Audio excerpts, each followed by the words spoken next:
Okay, our variations on this have to do with inversions. So there are some common ways to do this leading tone fully diminished seventh chord and some uncommon ways. The most common are this way first, which is a fully diminished seventh chord. Less common is as a half diminished seventh chord. So that would be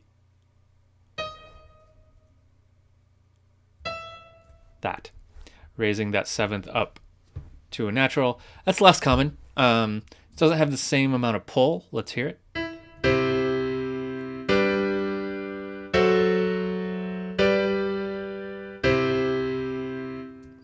Yeah, I mean, it has similar pull, but much less common. Another uncommon way is to not have the seventh at all. This just really doesn't have the right kind of pull to it at all. We really need that seventh in there, and we saw that with the secondary dominance as well. That seventh really pulls us to the five. That makes five feel like tonic, but it doesn't. Without the seventh, it just doesn't have the same kind of pull. Let's hear it.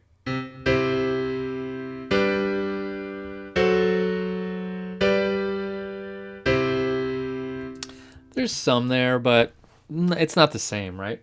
So that's less common. Putting it in 6/5 inversion, that would be having an A in the bass, gives us that, right? Also fairly common to do it this way.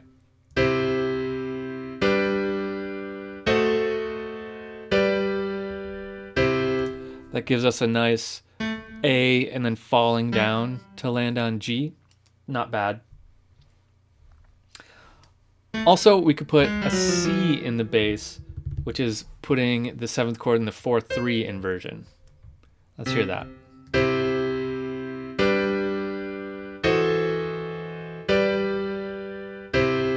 That one's mighty ugly, right? Is that right?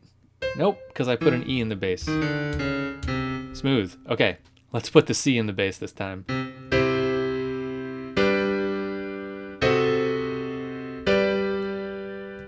See, it's still fairly ugly, but what we have here is,